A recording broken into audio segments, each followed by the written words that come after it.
shall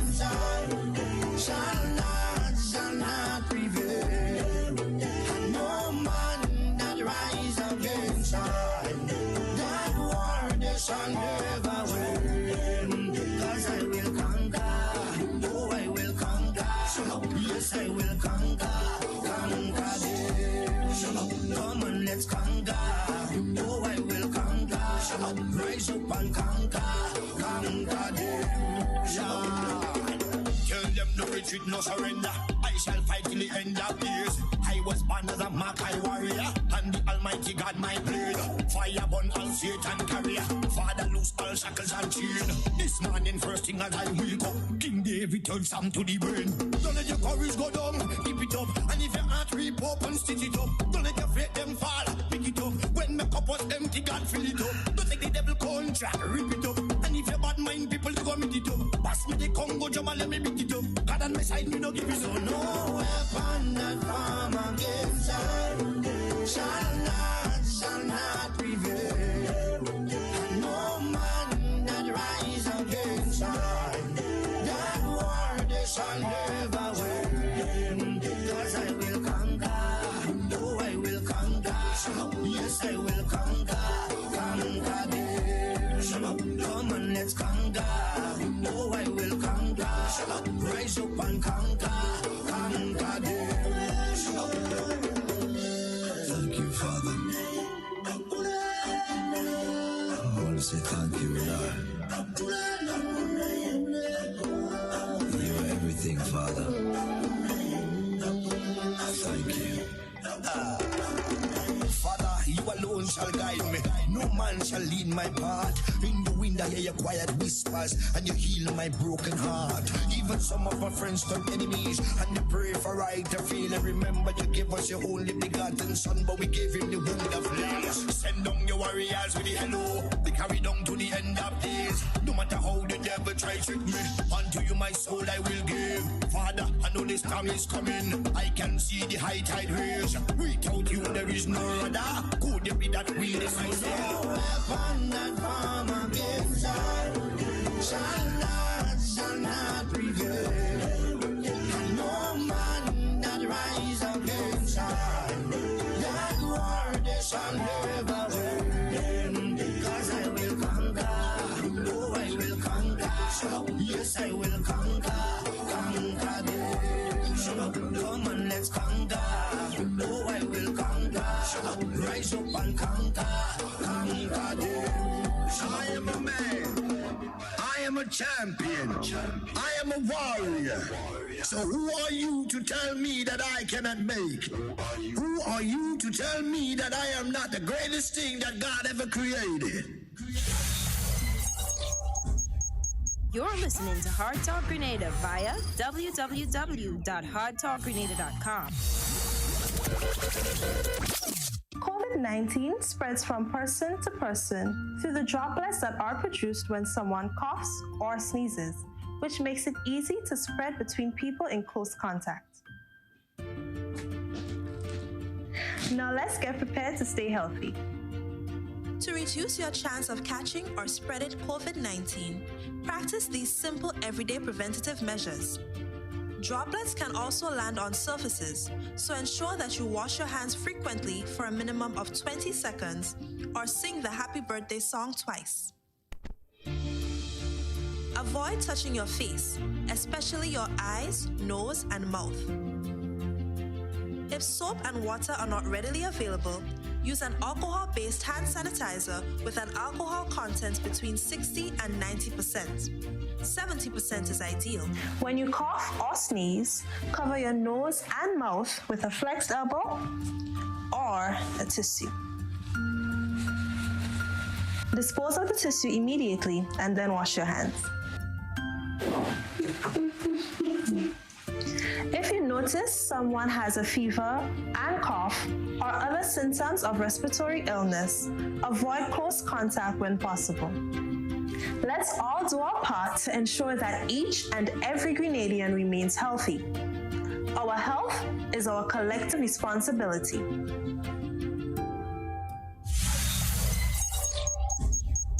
You're listening to Hard Talk Grenada via www.hardtalkgrenada.com.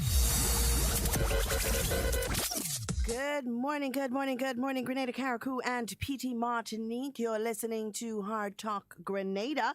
A very special good morning to those of you joining us on the various radio stations, 97.5 CitysoundFM, 89.5 CRFM, 91.9 and 91.5 RealFM radio, 92.9 Sister Radio broadcasting from Hillsborough, Carriacou, and of course 94.9, and that's We Noise Radio out there in Brooklyn, New York. And of course a very special good morning and welcome to those of you joining us on the various radio stations, whether it's on Facebook, on YouTube, on Instagram, wherever you may be. A very special good morning to you. And with me in studio this morning, I have my co-host, Mr. Roland Bola. Good morning, Mr. Bola. Good morning to you, Ms. Duncan. And of course, good morning to all our listeners out there. By whatever means you are hearing us or you are tuned in to us, I say very, very, very special good morning to you. It is not as rainy this morning as we had for the past 2 mornings or so, but I think the weather was really nice when I last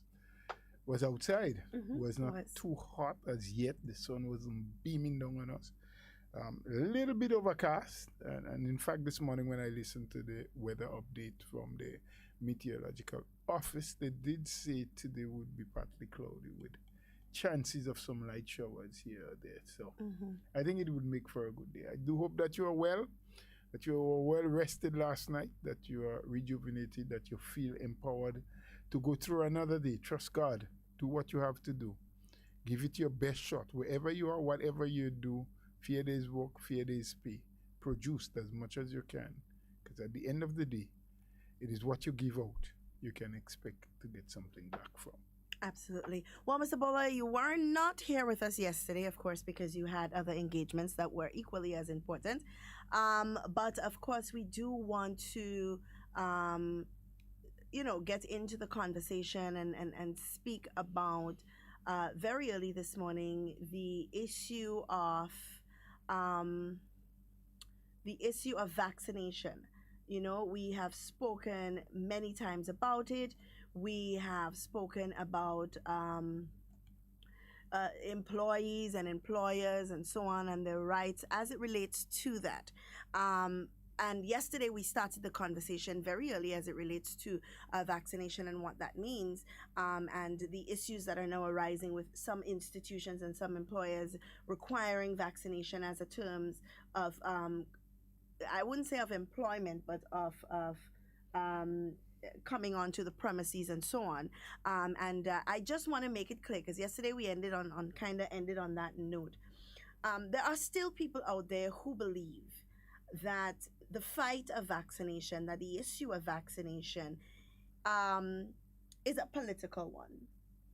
I mean, it's quite unfortunate that we are at that place where we believe that that is so, but there are people who believe that, and that is unfortunate.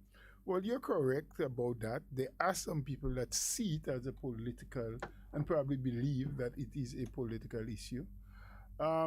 But I also believe that there are some people who are attempting to make political or create or gain, probably is the correct word, political mileage out of the issue of vaccination and, the whole COVID-19 issue.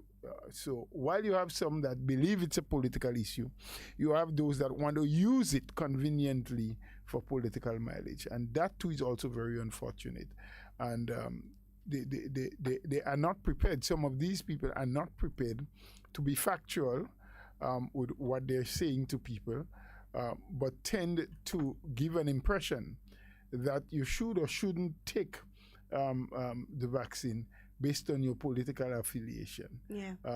There are those who will not support it as long as a particular administration is in office. And that is so unfortunate, because this thing is really definitely a public health issue. It's a pandemic. We all know that, and it became a pandemic because it's affecting the entire world.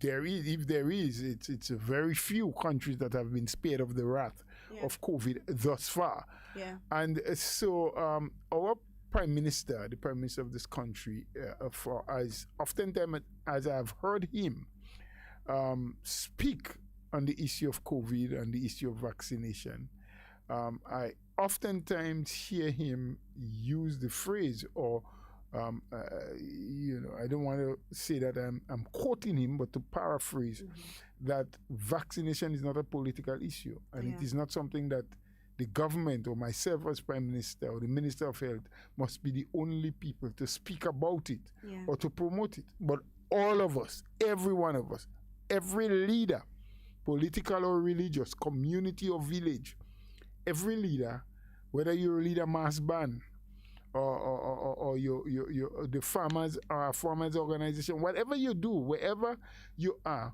it is your duty and responsibility. Because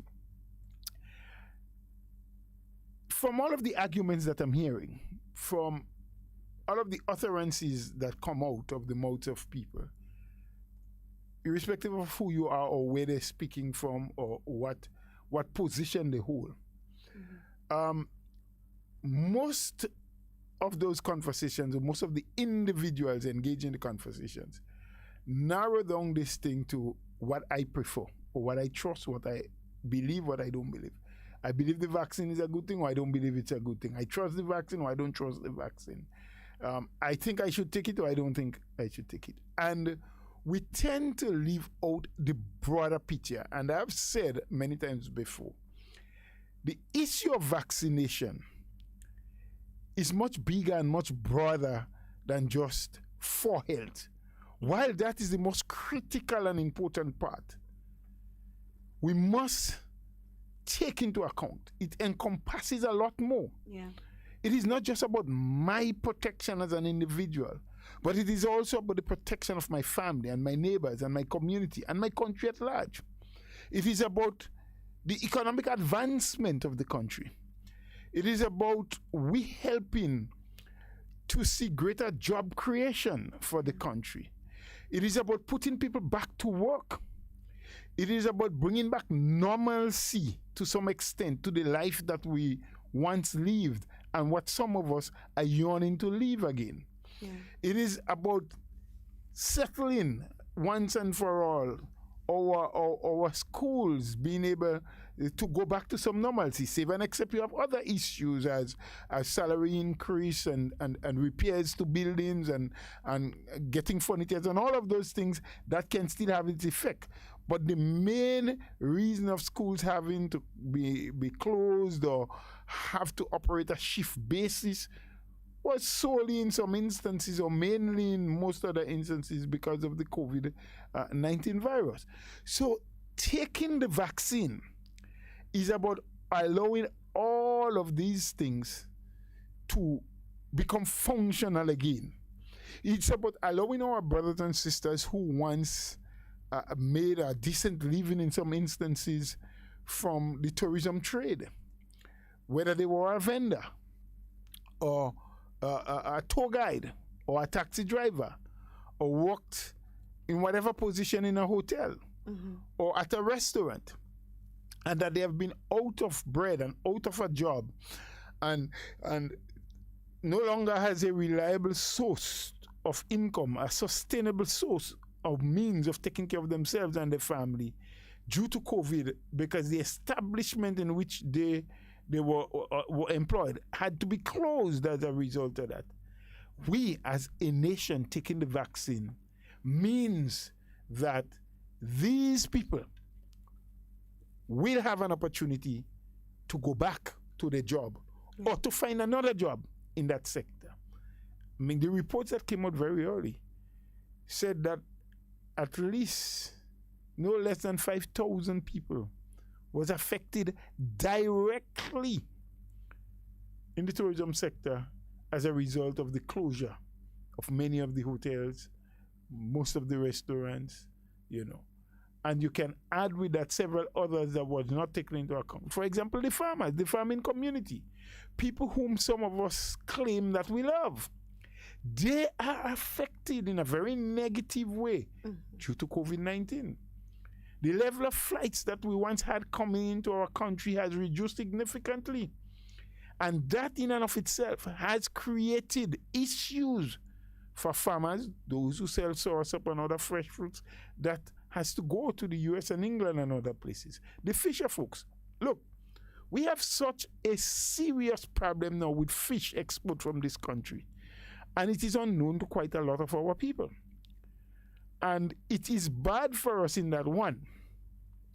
A lot of our fishermen, those who we normally refer to as the longliners, those who have boats with the capacity that can allow them to go out at sea and spend 2 or 3 days before they return with the tunas and the marlins and some of the other exportable fish. Right. They have issue now because the exporters who normally will purchase from them have to curtail their sales because direct shipment from Grenada is becoming problematic. Has always been problematic, but it has exacerbated.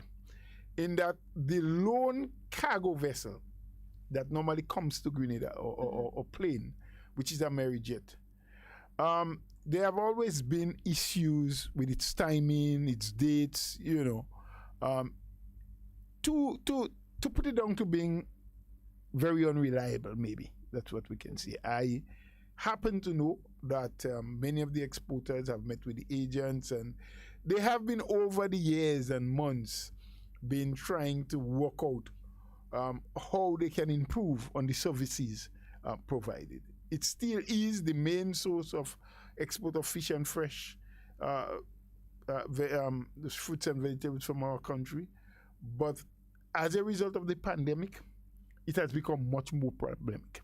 Right. Sometimes 2 weeks may pass before a flight comes in. Sometimes when it comes in, you get all different times. So they may say, well, look, it's coming in on Thursday at 10 in the morning, and 10 to 10, 9:30, you get a call to say, well, it has been rescheduled. So instead of 10, it's coming 6. Wow. And, at the final moment, they say, well, they put it up for tomorrow. Or, well, it's not coming again, but we don't have a date. All those kind of things happen. A lot of inconsistencies. Inconsistencies, so you cannot really plan well as an exporter. You're not sure.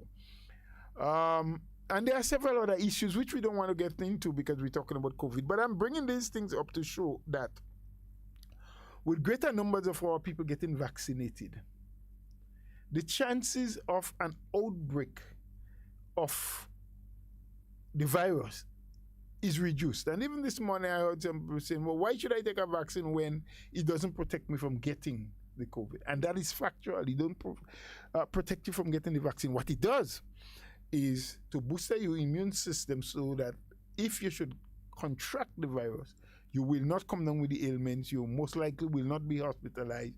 And of course, the scare and the percentage of you probably dying as a result of contracting it would be reduced significantly because the vaccine will help your system to fight. And the more of us who take it, and the more of us whose system can fight it, the weaker the virus would become and then eventually become extinct. But the point I really, really want to hit home, with all of this roundabout about fisheries and the fact that farmers and fisher folks have been affected by our hesitancy as a population in general to get vaccinated, is that as we speak these days, a lot of our fisher folks are heading into St. Vincent and Trinidad and Tobago to get rid of the catch, to sell it to exporters there, because the exporters in Grenada are unable to get it out of the Grenada.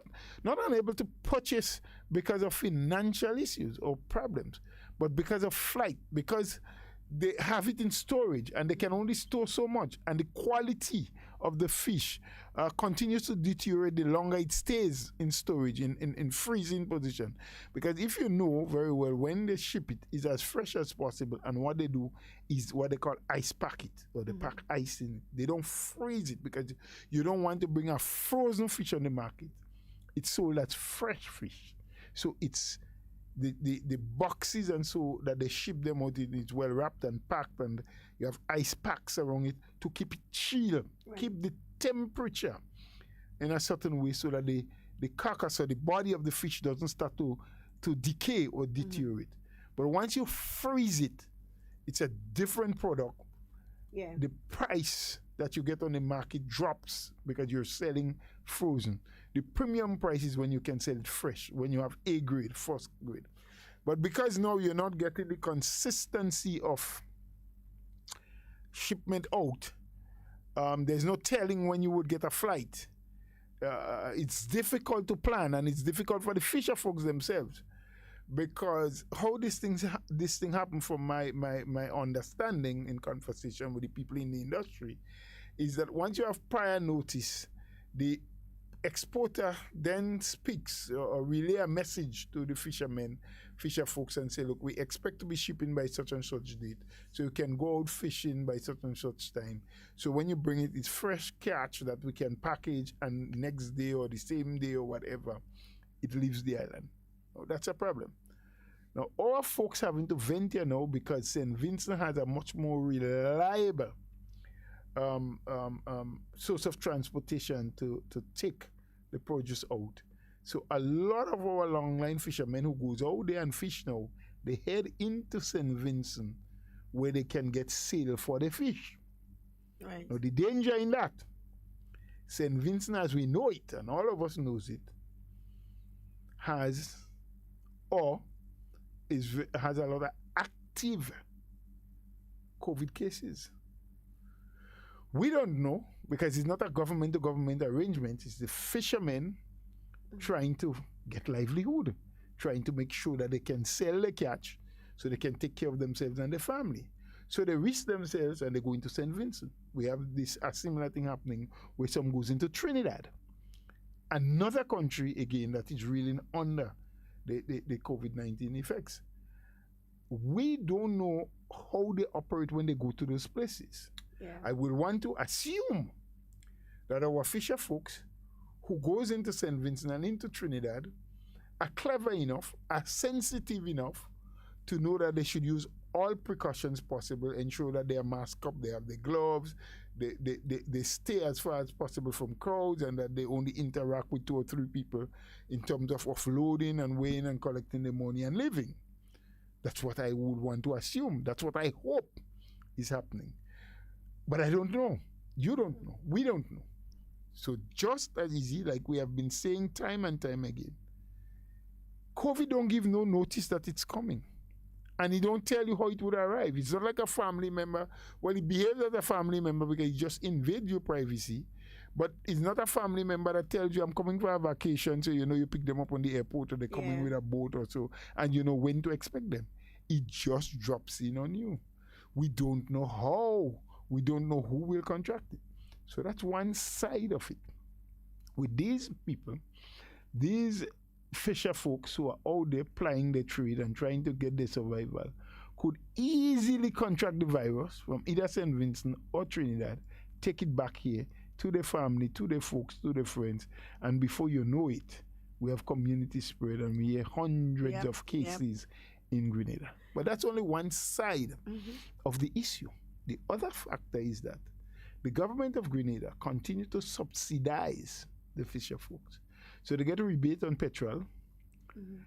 So all of the petrol, once you are a registered fisherman that you purchase and you're born to go there and fish, once you have proof of you buying and it's going into your vessel, and so the taxes that are on petrol, the fishermen get it back as a rebate. So in other words, they get duty-free petrol as an incentive to fish. A lot of the other equipment like lines and tackles and so, they come in duty-free. But why does government do that? These people are doing their job. They are going out there and fish. They sell it to us. $6 and $7 a pound, and they're making the profit. The issue here is the spill-off effect. In that, these men who go and fish, when they come back here and they sell to the exporter, it creates employment for people at the plant, whether in Granmal or wherever, whoever buys. So you need men to offload, you need men to clean, to package, to box, to leaf, to transport to the airport. The thing, you need transportation to move from one place to the next. ASG, the services at the airport will then be needed. airport authority gets whatever fees for the plane landing and leaving and staying on the tarmac and all of those things. So it generates and creates economic activity. Right. So you see government give up front here. It doesn't remain with that individual, with just the fisherman. By virtue of the trade and by selling the fish and the export process, you see how much more people get involved. The truckers get involved, container haulers get involved, ASG workers on the airport get involved, airport authority get involved. You know, the gas station sells more petrol because of movement. The plane comes here and has to be refueled, and all of that creates employment, buzz, business activity, economic activity. Now, the fact that these people are going to St. Vincent and Trinidad to sell, the concessions that the government give, or what the government gives to encourage that and to get the spill-off effects, we lose that. Right? Now, I'm making the point not to say that I'm angry with the fishermen, because, of course, they're looking for the survival. So I'm not attacking them. I'm just saying they have to be extremely careful while going into those territories to sell the catch because of the COVID situation in both Trinidad and St. Vincent.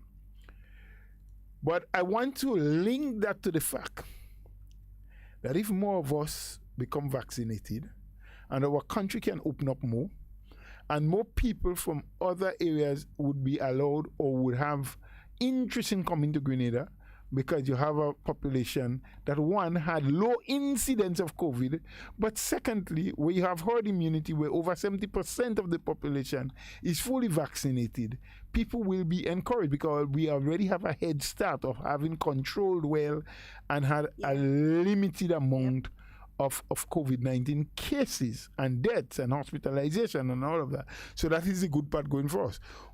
What is not going very well for us is the lack of vaccination uptake by our people, or the hesitancy in vaccination uptake may be the better thing. So a lot of the flights, so for example, Virgin and some of those others who also used to take produce from Grenada as cargo when they come, fish and soursop and other things, to go into Europe and into Canada, and so they don't fly to Grenada now. So that's a lost opportunity. So all of these things stand. So when I make the point that we take in a vaccination is not only for the purposes of health, but it is soon and fastly becoming the way in which the world operates and deal with each other.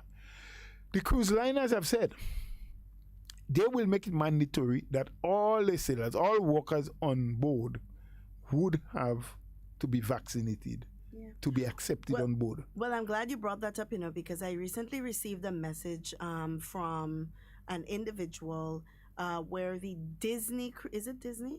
Let me make sure I'm saying the right thing. Disney Cruise Line, right, is looking for, and it's the final opportunity for young people. I think today is the deadline, if I'm not mistaken. Right, for young people who are interested in areas of dining, cleaning, photography, waitressing, bartending, people in the kitchen and the galley, room attendants, assistants and store managers, food stylists, cabin stewards, chefs, cruise staff, cooks, gallery utility, guest services, accommodate, pool boy.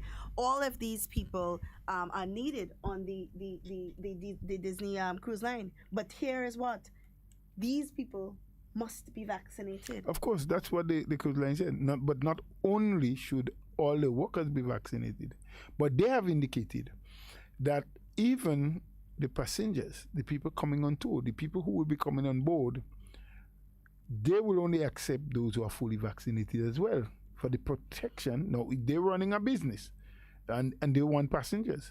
Mm-hmm. But just because they want your money and they want you to ride with them and tour with them, they will not take on board people who are unvaccinated. Yeah. But here's the third part.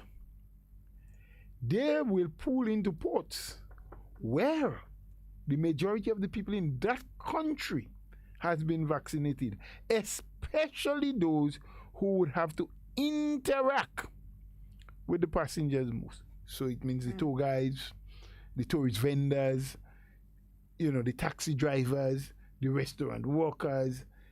These people should be first in the line. Yeah. Because your means of livelihood is tied on. It is linked. There is that link now between you being able to strive and survive and fend and get your dollar and be independent to your vaccination. Yeah, but also an unvaccinated person for a cruise line or for any business is a liability, because you also have to think about the fact that we are living in a COVID environment. And I think that's what people, especially here in Grenada, simply because we have not seen the effects of COVID and we continue not to see the effects of COVID, that we don't understand that we are still in a heavy COVID situation, right? Where COVID is still rampant, where it's even more easily spread, especially with strains such as the Delta strain and so on, are even more transmissible. We don't see and understand that. Now, when you get COVID, if you don't get vaccinated, your employer decides, okay, I am going to keep you on unvaccinated. They are taking a risk on you. They are taking a chance with you. Because when you get COVID, a number of things can happen. You can be asymptomatic. But by being asymptomatic, it means that you also put customers who are unable to get vaccinated at risk as well, because you are working in an environment where you have COVID, where your transmissibility rate is high because you are unvaccinated. So you are able to transmit at a higher rate to customers that come to you, which means now that the business is at risk of you transmitting COVID to its customers. Now, not only that, it means that you are able to transmit to employees who are unable to get vaccinated as well.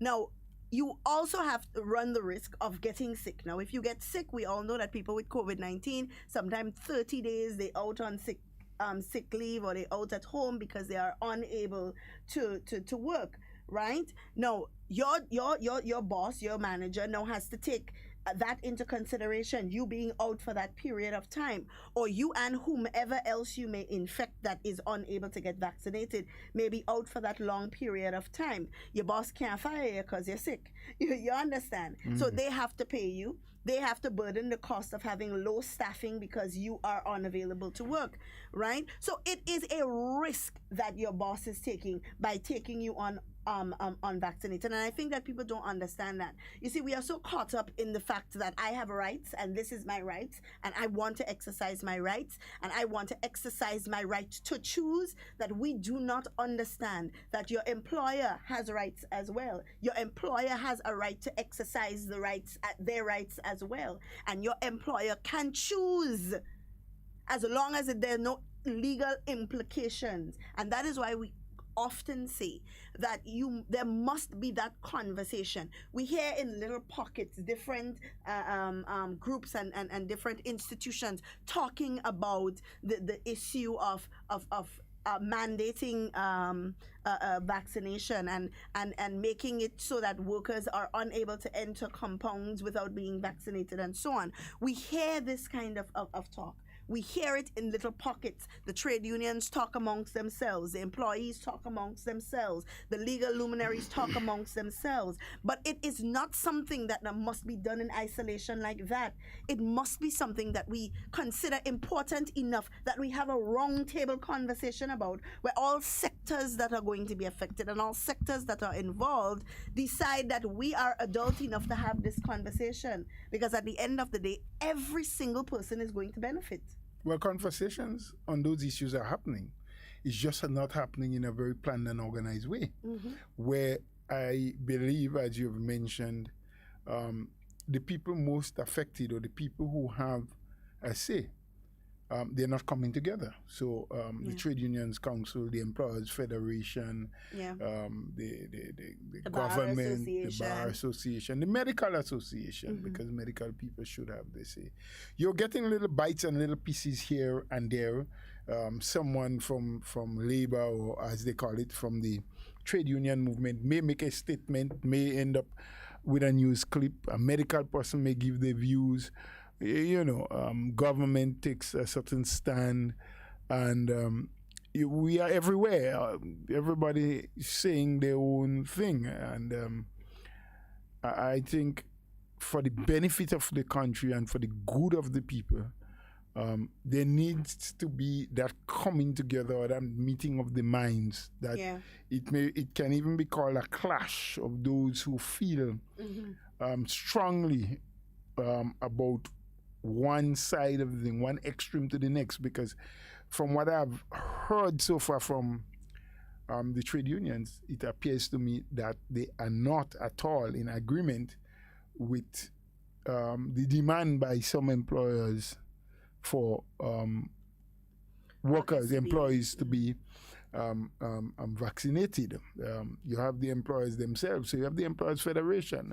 So what is the position of the Federation as opposed to the position of a few people who have spoken out or instituted the regulations that you cannot enter the compound if you're not vaccinated? What's the position of the legal luminaries, the Bar Association, the legal minds? Have they researched that? How do they feel about it? Who has the legality? Is it the worker to determine I am not taking it? And of course, I believe it is the right of a worker to say, I am not taking a vaccine. But so too, I believe employers have certain rights. Whether the rights of the employer is being overstepped, I don't know. And that is what I was going to that's a point I was just about to make. It's very important to note that, and I did listen to the President General this morning on one of the radio programs, and he made mention of the fact that it is the position of the union that they do not agree. But your position might be that you do not agree, but is there any legal implications? Is anyone overstepping their boundaries? Have any contractual arrangements been forfeited? Do we have anything that says that any constitutional rights are being infringed upon? And you see, these are the conversations that we need to have. So yes, you don't agree. We understand that you don't agree. So from you not agreeing, where do we go from there? Right? What does your not agreeing mean in this context? Is it just I don't agree because my personal and moral opinion is that it should not be forced upon? Or is it that we do not agree or we do not take that stance because we have proof that it is going against the rights of the workers or the employees, or it is going against the rights of the employers or the institution? You see, these are the conversations that we need to have. And that's why I said yesterday, at some point, somebody needs to put on their big boy pants and say to the other, let's have this conversation. Because in all of this, sacrifices are being made on both ends. Yeah. Let me just ask a question. I heard you make a point about the big boy pants. So, some people as well like boy pants? Yeah, man. Briefs and underpants. Well, I mean, men should wear brief. There's a difference. Men should wear brief, I believe, at all times, or most times. Except probably when you go to sleep. So, I mean, I really, he missed me. I don't get it. And that's why I ask you the question. But, you know, the long and short of it is that most people talk, a lot of us give opinions that have not been tested. Yeah. Whether we are correct with our opinions or not, we share it. And of course, this is a democracy. It's an open society, a society where people have freedom of speech. And sometimes we say things not with one iota of thought of what our utterances can create, what it can do, how people may take it up, you know. What we mean by what we say and what connotation are given from what we say. Yeah. Because sometimes what people understand from a statement that you make or the things you say may not necessarily be the message that you want to convey. But the way in which you say it and you know how it came out, it may it may bring a different connotation. Yeah. But the dilemma that I'm faced with, so people say, well, you can't force me, I don't want it. Okay. And I agree with that, you know. Yeah. I agree with some people. If I don't want it, it is my legal and human rights to say, no, I don't want it. Right. But I ask myself sometimes, if most of the workers, let's just put it that way, decide they're not taking it, they don't want it, they cannot be forced to take it. And 50 or 60% of the workforce become contaminated with the virus, becomes ill and has to be hospitalized. Right. We start having serious deaths as a result of the COVID. Where and how are we going to go to work? Well, it's true. I mean, who will be available To work. Yeah. You know, I mean, What will happen and then to some our people may economy? say, well, you're taking it to the extreme here, Mr. Bola. But we have seen what has happened in many, many countries. And see we live what's in a happening- small society as well. What's happening in Jamaica, what's happening in Trinidad on a daily basis. I think the last figure over the last 24 hours was over 300 and something Right. new cases in Trinidad. Right. Now imagine Grenada with the population that it has, getting 300 positive cases every day. In 7 days, that's 3,500 people will be down. Let's just imagine. We are imagining it. Where is our health capabilities? How many isolated rooms do we have in our hospital? I think about 15 at a maximum. Maybe I've gone a little too much or a little below, but on average, it may be about that. Is our health system Able to handle it. able to handle it? Yeah. But that is just one side, because that's why I said earlier on, the issue of vaccination is much bigger than you just taking a needle in your arm to protect yourself and your family. Yeah. Now let's presume that we have an outbreak. And all of these people now have to be hospitalized. And the medical team, meaning nurses and doctors and so, have to concentrate on caring for the severely ill people as a result of COVID-19. What then happens to the other patients who have other ailments? We still have people who have heart problems. Yep. We have people with renal failure. We still have people who comes down from time to time with hypertensive problem. Those who are diabetic and sometimes go into ketosis, or what, I think that's the word, ketosis. I'm not a medical person, but I think I pronounced it properly. What happens to that? What happens to accidents and emergencies? What happens to the farmer who accidentally chops his foot when he goes to the garden? What happened to the people who gets into a bus accident? Because remember now, you have 300 people needing ventilators and masks, and everyone is running chaotic all over the place trying to save these lives. What happened to all these other people? I mean, are we imagining the kind of madness that could take place? And all because we feel, some of us feel it is my human right, it is my constitutional right not to take a vaccine. Or some of us, our minds get so confuffled with the fact that people are saying, oh, you're going to die in 2 years if you take it, or you would lose your fertility and can't have no more children. And all those sorts of things are being said, and we take it hook, line and sinker, and we don't want to hear anything about vaccine. And I've heard some people, well, this thing just come out, and they're testing it. I mean, the world over, Trinidad and Tobago is spending over $135 million purchasing vaccines. They're buying, I think, 6,000 doses from China. They already received 3,000. They have paid in full for the 6,000. The other 3,000, I think, is the coming. Is it? I'm making a mistake. I don't think it's 1,000 or 300. They're buying 600,000. Okay. Sorry. I was So wondering. 300,000 is my mistake. I just checked myself and realized, what am I talking? 300,000 have already been delivered. Another 300,000 will be delivered. They're buying the Johnson & Johnson. So are you saying to me that the government and people of Trinidad is all crazy? In fact, just yesterday afternoon, I heard the news that with the monies that they have allocated for vaccine purchase would mean that 1.2 million people in Trinidad at the end of it will be vaccinated. So Trinidad is going to kill and crucify 1.2 million people of their population. Jamaica is going to do the same, and Barbados and St. Lucia and St. Vincent and the world at large is sacrificing all of their people. For what? For who? But that's and what is the but benefit that's what I behind said it? yesterday. Yesterday we were speaking about this, and I said to I mean I don't understand when you listen to some of these things and you think about it logically, and that's where critical thinking comes in.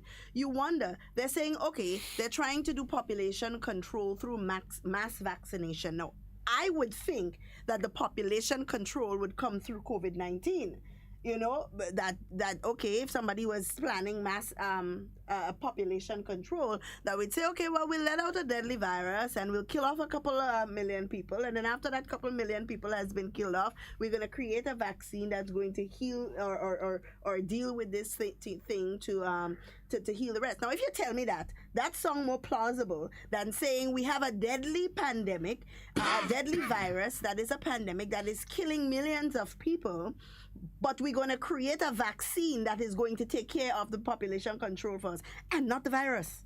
So that is what baffles me, the before behindness of the whole story, you know. So it's very unfortunate that we feel that way, or some of us feel that way. I mean, there are people with genuine concerns, and we cannot trivialize that. We cannot take for granted the fact that there are some people who are genuinely concerned about vaccination, whether it's the needle, to the fact that they are uncertain as to what is going to happen to them, to the fact that they don't have enough information to make that kind of decision. But there are some people out there who are just downright ridiculous in the kind of propaganda spreading and so on.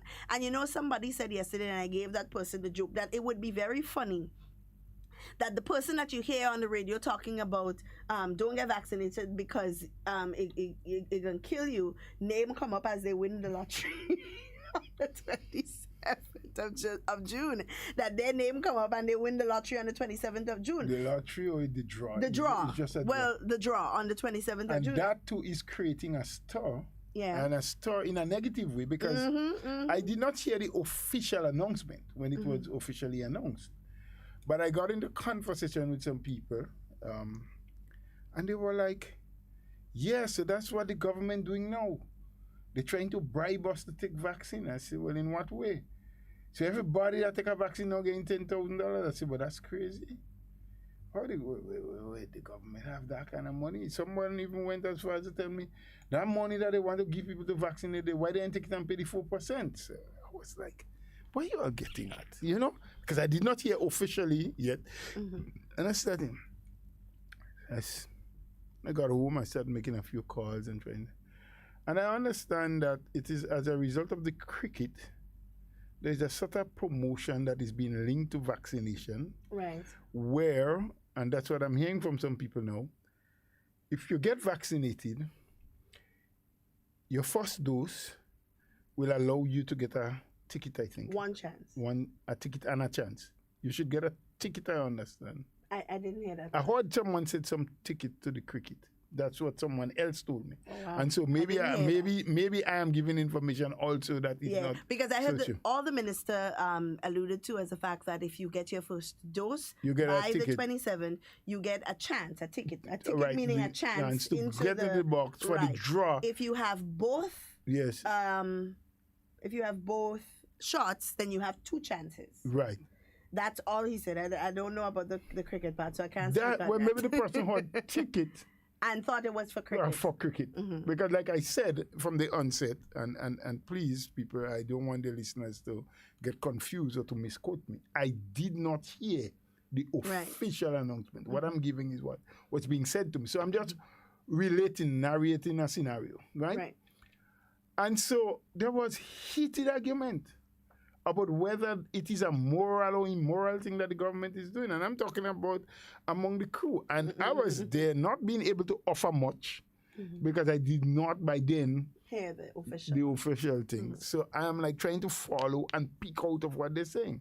And how could the government do that? Why are they allowing the government? Because the impression being given in that agreement is that for every individual that got vaccinated, would get $10,000. Punchy.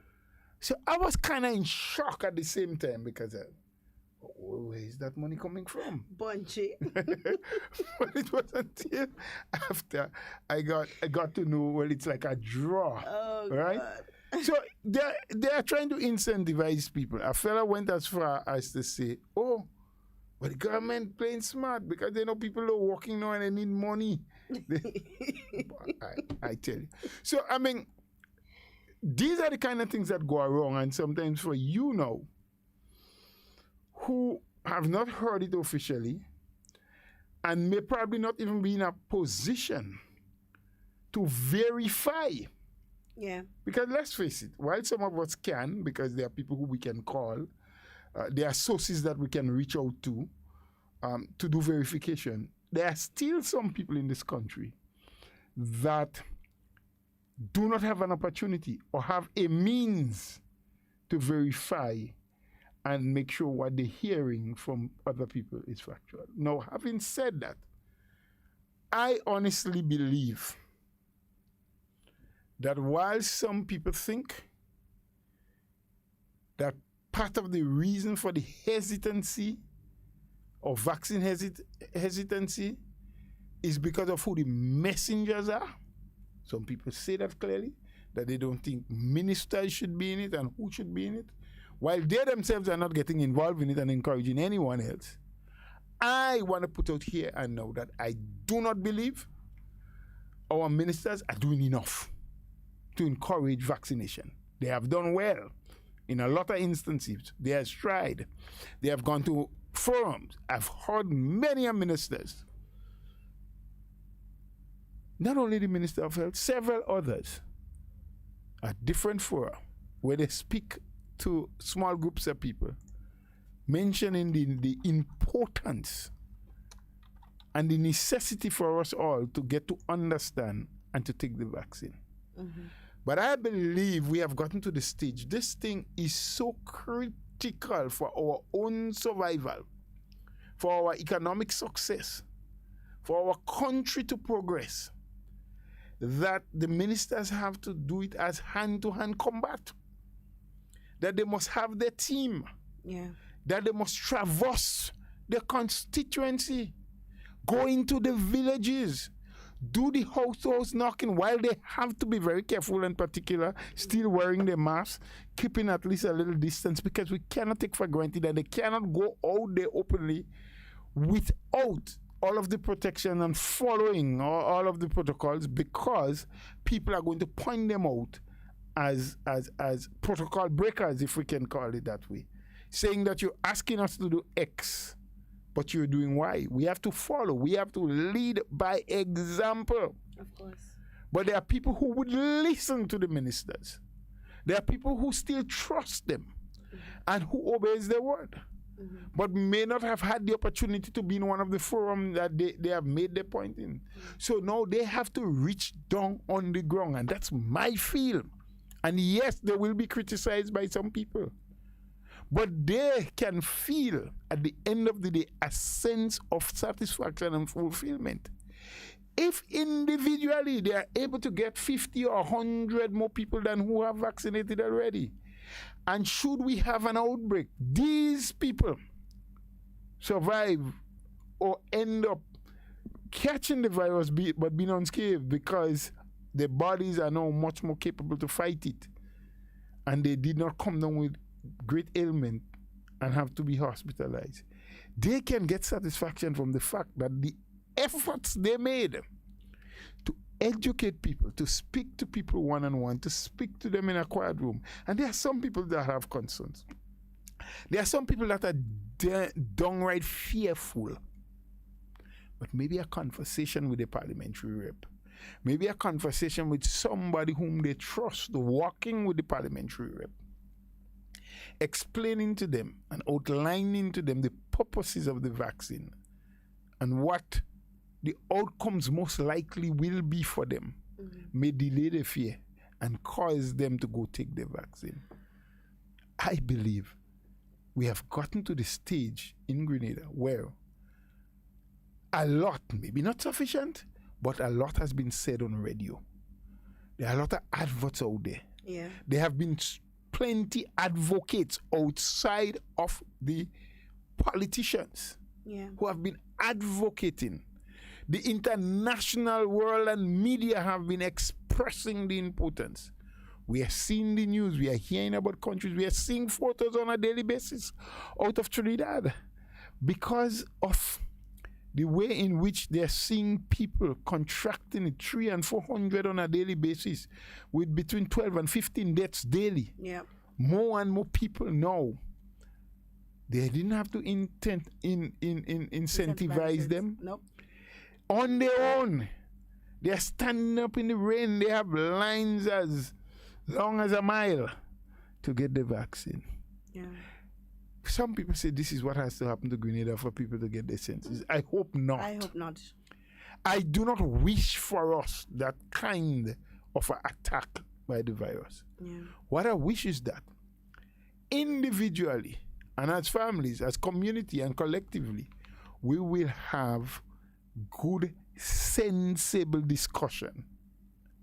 We would weigh the pros and cons. We may want to even accept that I am not pro-vaccine, but understanding the negative implications of not taking the vaccine, I will do it for love of self, love of family, and love of country.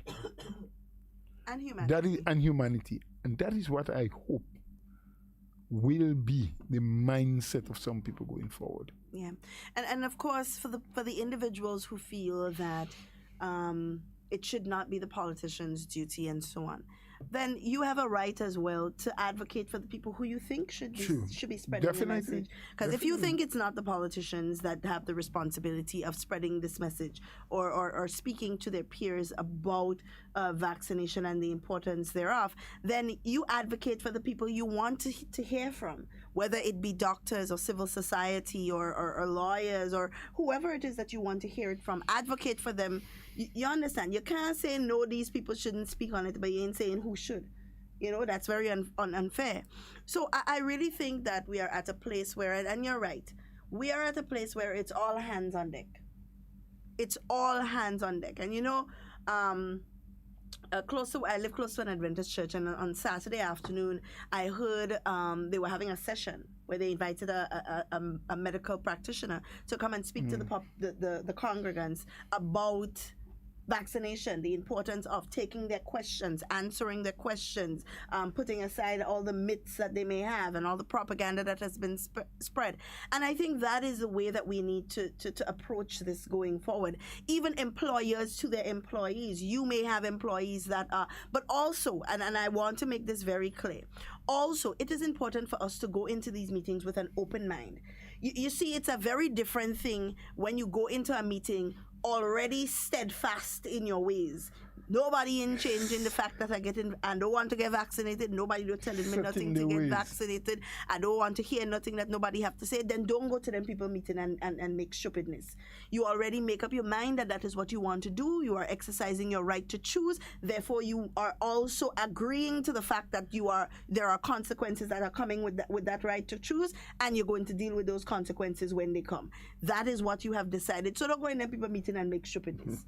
Allow persons with real concerns, real issues to ask their questions and get real answers. Yep. Sometimes they go to the meeting with the main objective of me. I'm gonna mash up that meeting. I'm gonna say all kind of thing, and it takes away from the people who are there with the genuine concerns. So I implore upon the people who are going to these meetings, because it's one thing for an employer or a pastor or someone in civil society to say, I'm going to hold a round of meetings to inform people about the pros of being vaccinated, to also inform about the side effects, and to also inform about what you may think is best for you and answer your questions. That is something that you might want to do. But it is also important for the people who are going to those meetings to go with an open mind. Well, some people probably their minds are too open, too empty.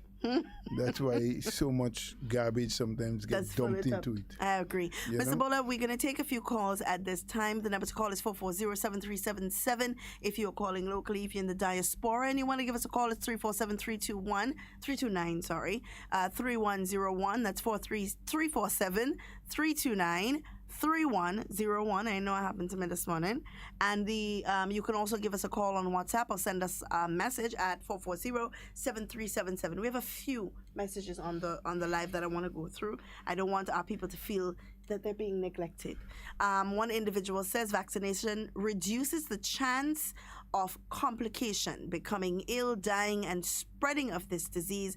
Also affords the opportunity to return to the new normal. Another individual is saying the people that are making all sorts of comments can say what they want because they are not being affected. The evidence is what should be the center of those conversations, and I agree with that. When you're having conversations surrounding what the implications of employers asking that their employees be vaccinated, the evidence is what should be the center of these conversations, and not necessarily the myths and the personal feelings. Someone else is saying the question is, can Grenada afford or manage a COVID outbreak? We see what is happening close by and afar.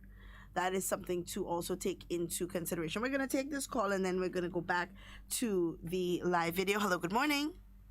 Good morning. Good morning, Miss Jacob. How are you? I'm fine.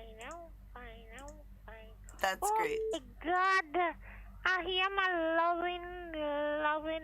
loving brother by your side. Brother, morning, sweetheart. Good morning, my dear Teresa Jacob. How are you today? I'm fine. Well, thank you. And thank God.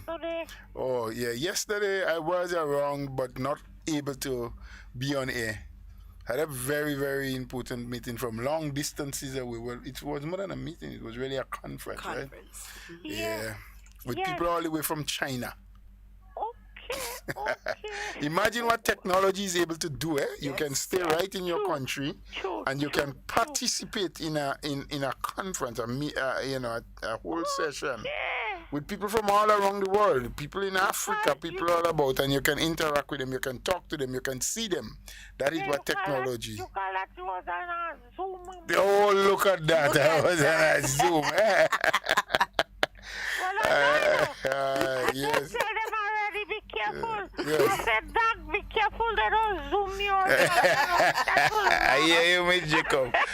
They say these days we meet virtually. You don't meet personally again. You meet virtually. Yes, even girlfriend and boyfriend meeting so now too, Miss Jacob. Yeah. Girlfriend and boyfriend, they meeting virtually, They talking the thing online. The thing what they're saying about how the minister of health. Yes. I'm thinking about them. He had three country, country. I hear it on the BBC News last night. Mm-hmm. He saw some people giving away cow for them to go and take the injection. Yeah, some country again giving them land. Oh, Grenada don't have land to people. Yeah.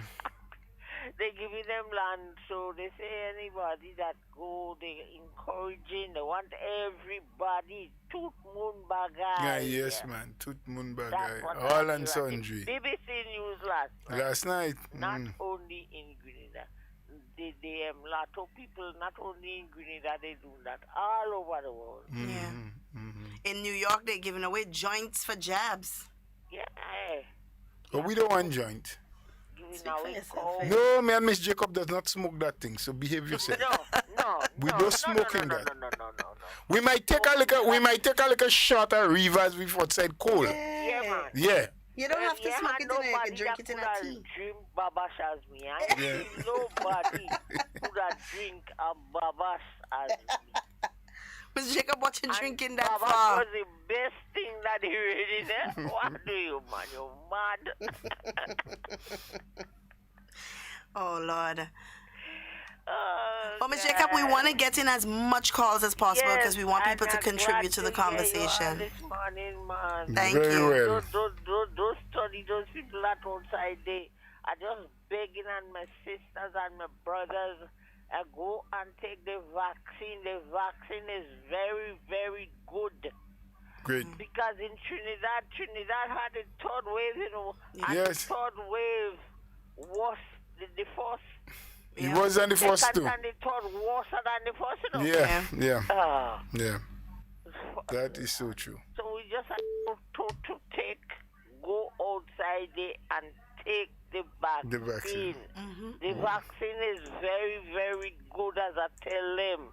What I did have 47 years of age. I'm going in 47 next month. You're well right, 47. Look, what? I want to see why you give me from my body. I won't tell you. I'm going to wrap it up nice and drop it for you. And I want people to know we business. It's I'm private. 47 years of age. 47 years And of I age. take my vaccine. Already. I take vaccine since I was 14 years. Right. Yeah. And you continue. And nothing Vaccine happened there. is very good. Protect Whatever come in, it's in your body already. So Yeah. whatever come in, your body could face it. Yes. It strengthens your immune system. Yes. So, well, thank you for the message. I hope they listen. Yes, man. Miss Jacob had taken her both shots already, and she's encouraging all her brothers and sisters.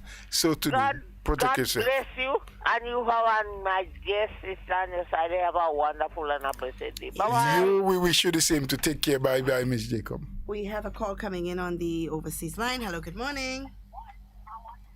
Mr. Duncan, a blessed good morning to you and Mr. Bowler. Good morning to you, sir. The nation of Grenada, Carriacou, and 50 Me. I have refrained from calling for some time.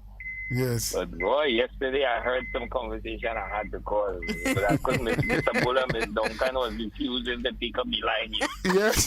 They had she busy. Busy, man. Busy, right. They had her busy. They had her busy yesterday. Oh, Well, of God. course, they say in the warfare, you have to study your opponents. And when you see their wikis, when, you know, the soldiers, and all, that's when you attack. Of course. She didn't have much help yesterday, so. But thank you for coming to her rescue. Oh, man.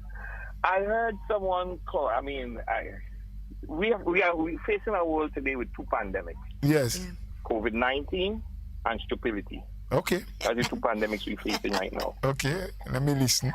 I mean, it's not just in Grenada alone. It is widespread. It's happening in New York and in Canada. You know, I'm on the phone with my lady, and you're hearing, you know, transit workers in Canada don't take any vaccine, and people actually walking off the job. They're taking sick leave, you know, taking time, you know, because they don't want to take the vaccine. One of them came back to work last week, 2 weeks ago, and there was a station in the transit compound where they set up for vaccination. Well, she gone berserk now. She lost her mind. She's stressed. She has to go to, I mean, serious. People are going to this extreme. Because people that take her saying is the people that take the vaccine, they come near her, their DNA will mix with hers. And she don't want that. Wow. Yeah, that's a new thing now. You know, the DNA will mix, you know. So, but going further is, I heard someone call Shaggy's program yesterday and said that people are complaining about people digging the potato, the yam, taking the sheep, the goat, and so forth. But what people didn't understanding is, in Grenada, is since in the days that Gary, aliens used to be in Grenada. Now listen to me carefully. A Grenadian actually said that on Shaggy's program yesterday morning. Aliens was in Grenada since before in the time of Gary. Somebody so said when that people this morning? accusing Yesterday morning, he said. Yesterday morning. Punchy. So when people are accusing other people for taking the produce, it's really the aliens. Okay. They're taking it. I understand now. And if you take the vaccine now, when you take the vaccine, then when the aliens come, they go take you too. Wow. Well, some 18,000 people, including myself, take it, and I take both doses already. So anytime from now, you won't hear me again. No, you don't still hear you, but we go hear you come out and speak. Oh, okay. I mean, the person, long time ago, when you had to give stories as little children, I remember somebody who used to say crick and another one say crack. They didn't say that yesterday before they give the story. No, they didn't say that at all. He trained from that one. Wow. You know? Wow. But he said those things. And then I said all of that to say this. And then now Ms. Duncan got the hit yesterday about the Prime Minister party and the Prime Minister and his party that have School of Medicine doing what they're doing to Grenadians and with the employment and all of that. No, Grenadians, to the ones that are listening, I just always tell people, you cannot entertain stupid conversation or dunce conversation. Sometimes you can force someone to listen. You can make someone understand. Yeah, that is in there, for them to do.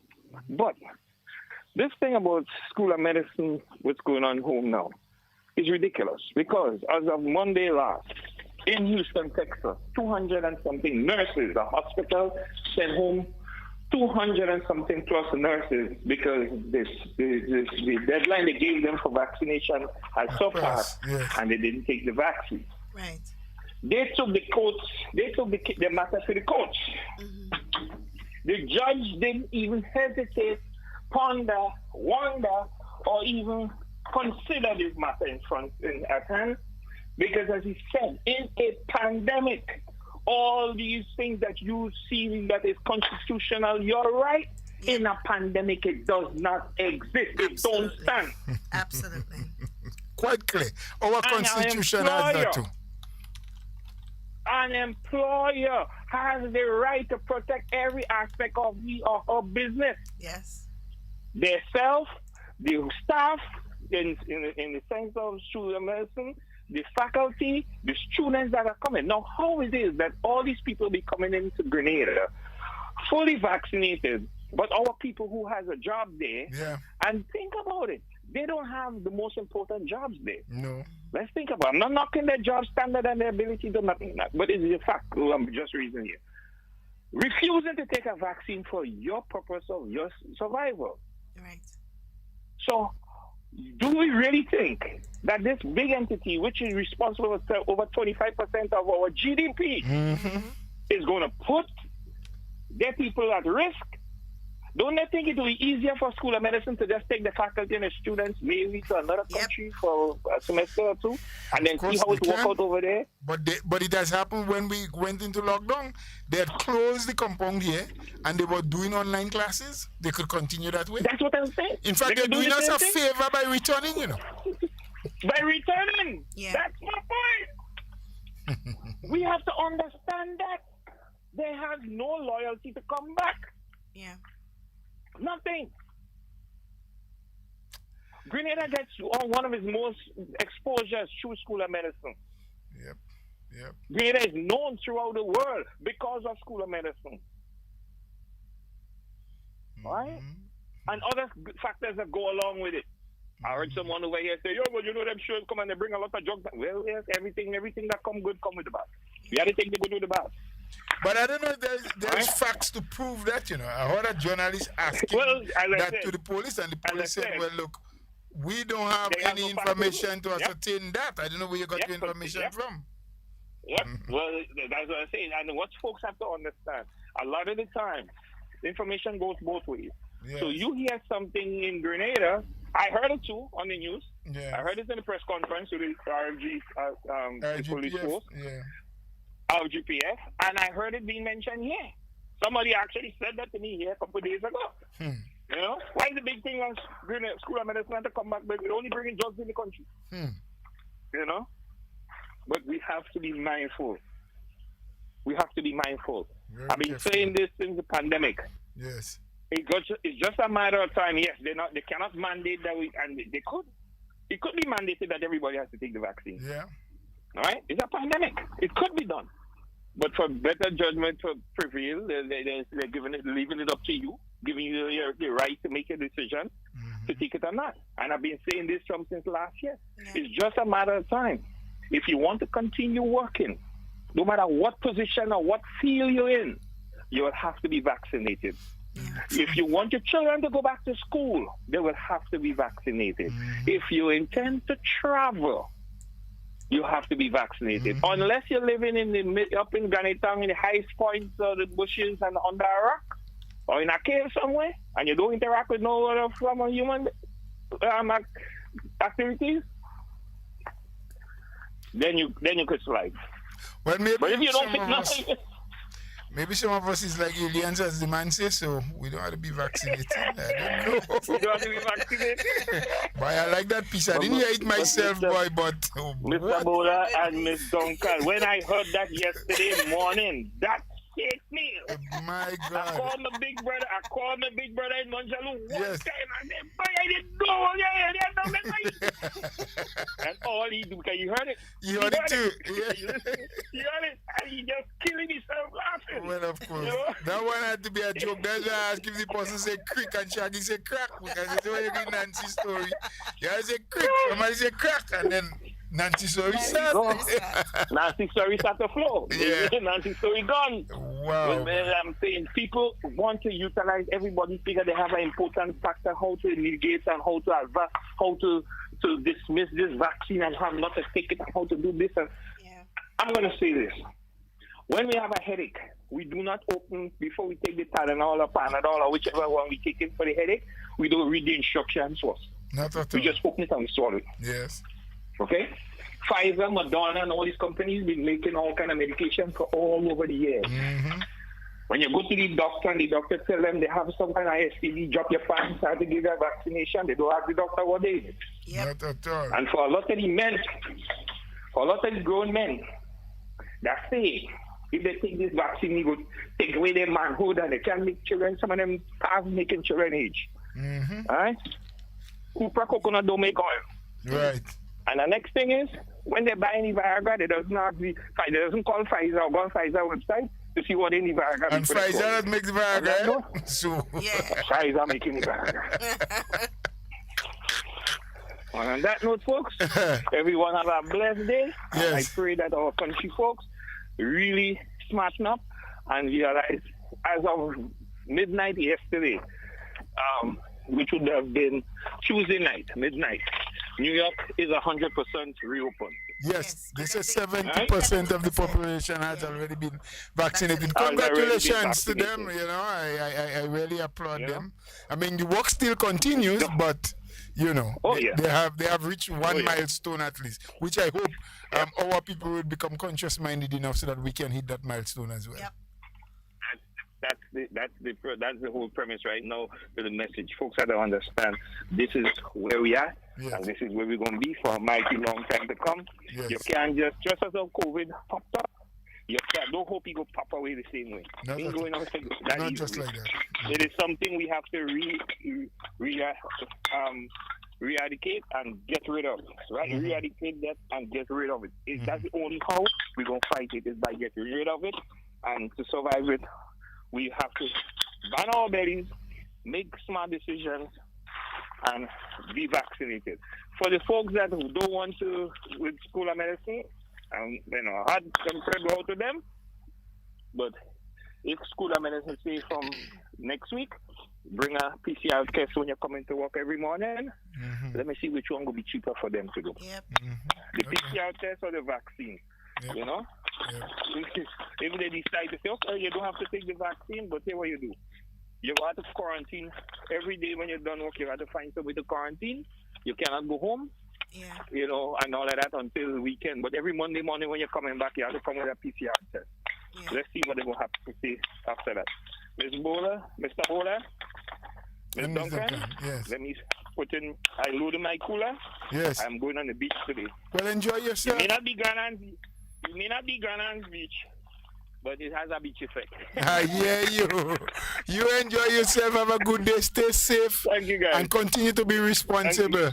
Take care now, man. Thanks Always. for that. Listen, man, when they came out with this Johnson vaccine, the vaccine was administered that Monday morning. Yes. At 10:15 that same Monday morning, I was vaccinated. You was in the line. I didn't wait for 2 weeks later. Good.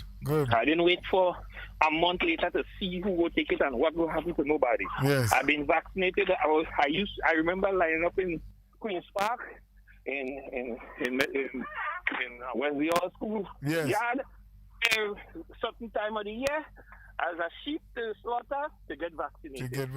And it happened right up in my life up until I came to America. Good. So all the people that talking about they taking vaccine is that they was vaccinated. If they didn't take vaccine, if it was for vaccination, many of us parents and us wouldn't have been here today. Good. That's true. Have a good one. Thank you. Thank you again. All right. Mr. Bola, I quickly want to share with us, because yesterday the same individual he's speaking about, called to speak about the Constitution and what the Constitution says that relates to the rights and freedoms. And of course, it does speak about, in Article 1, about the rights and freedom of an individual. And it says that whereas every person in Grenada is entitled to fundamental rights and freedom, that is to say the right whatsoever his race, place of origin, political opinions, color, creed, or sex, but subject to respect for those rights and freedoms of others and of public interest to each of the following, namely. And I want to make mention of this particular, because you see, sometimes we just read things and we ain't reading everything. We read in pieces off just to satisfy what we want to say, you know, but it goes on to say, but subject to respect for the right. So yes, you have a right, no matter your race, your color, your creed, your political opinion, your sex, your place of origin. You have your rights, but that is subject to respect for the rights and freedoms of others and for public interest. And I want to make sure that we stress on that. Underline that. Public interest. In addition to that, and it says the following, and those rights are the right to life, liberty, security of a person and protection of the law, freedom of conscience, of expression and of assembly and association, protection for the privacy of his home or other property, and from deprivation of property without compensation, and the right to work. Now, those are your rights. Now, let's move down to Article 3, I think it is. Right. Where it says, no person shall be deprived of his personal liberty, save as may be authorized by law in any of the following cases, that is to say, and it goes all the way from A to J, but I'm just going to highlight one of those cases for you, and it is case G, which says, for the purpose of preventing the spread of an infectious or contagious disease. So it is simply saying that no person shall be deprived of their liberty, save and except it is for the purpose of preventing the spread of an infectious or contagious disease. And that is why we always say that every single person has rights, but your rights stop when my rights. It doesn't supersede my right. Your right don't supersede my right. So you have all the rights you want to have, you know, but your rights, your rights are only subject to the respect and rights of and freedoms of me and of the public as well. And it, of course, we know, as it says here in Article 3, that those rights can be taken away from you for the purpose of preventing the spread of an infectious or contagious disease. And this is the Constitution of Grenada. It's right there. So, I mean, and yesterday I didn't have it in front of me to pull up to read the exact quotation for the gentleman, but I feel like I know the pieces of the Constitution well enough to understand that. We have a caller on the line, Mr. Bola. Hello, good morning. Hey, good morning, Mr. Bola. Good morning. Hi, morning. Yes. How everything? Very well, thank you. Well, I joined the club, Yeah? Yeah, man. Fully vaccinated? You get your second shot. Good. Yeah, at the medical station. Yep. Right. My duty now is to continue to encourage people to go and take a vaccine. Yes. Which is important. Like, when I was there, a lady came there to do something else. And I saw she there already when I went and took the first dose. So I thought she took her. Then I said, do you take the first dose? I said, no. She said, based on what she heard people say about the vaccine, she refused to take it. While talking to her, I started speaking to her, and then they did not come and talk to her. And she decided to take it. I said, well, you want to protect yourself, you have to protect your family and yourself. And she did take it. You cannot depend on other people to protect you. As a mother of children, you have to protect your children. Yeah. Right? And eventually, she went and took it. Well, right? that's good. Our That's good. technology- That's very our good to technology hear. encourage others to go and take it. Yes. We said protect the community where they are living. Yeah. Because one of the things I get from that, a lot of people, like I was saying to her, listen, I don't see why people what people don't want to do. Why you should try to encourage people to do what they want to what they want to do. Even if they're not taking it. Okay, that's your opinion. So what you try to put your opinion on other people's opinion, what somebody might want to do, and a lot of people fall for that, right? Because they hear that person talking, they have some trust in the person, and the person tell them don't do it. They don't do it. But say, what you have to remember, a lot of people who say the people take it, they took it. Yeah. Yeah. They take it to protect themselves and the family, but then they will try to discourage you not to take it. So I say, look, you have to protect yourself. You have to protect your family. You can't depend on other person to protect your family. You have to protect your family, and if you love your family, you have to protect them. Yeah. Right? Definitely. So, my duty is to encourage the Grenadian people to go and take the vaccine. So, Ms. Duncan, Mr. Bola, you all have a wonderful day. God bless you. You be good All too. right, you Take too. care. God bless you. Okay, thanks. Yep. All right. Yep. Yeah. So, Mr. Bola, we have to continue to talk about vaccination, and there's an individual on the live, and I'm going to read his comment shortly, but we do have a caller on the line. Hello, good morning. Good morning, Miss Duncan, Good morning. and good morning to Mr. Bowler. Good morning to you, sir. Mr. Bowler, let me start off by saying that whatever wrapping paper you're going to use to wrap the gift for Miss Jacob, Yes. I will appreciate if I can get some of the leftovers. Well, if there is, I will put your request down. If there is leftovers. All right. Now, Mr. Bola and Miss Duncan, we all see, we all know, we all have felt the negative impact of COVID-19. Yeah. From day one, our government have said that they was working with CARFA and the World Health Organization. And to date, we have been on the right track and we have done very well. Yeah. So I don't know what the naysayers, the enemies of the state, and the enemies of progress are trying to falsify about the vaccine. Because the road and the track that we have been on to date, it has been quite successful. And I urge the government and the powers that be to continue along that path. But Mr. Bull and Ms. Duncan, let me say what you all cannot say.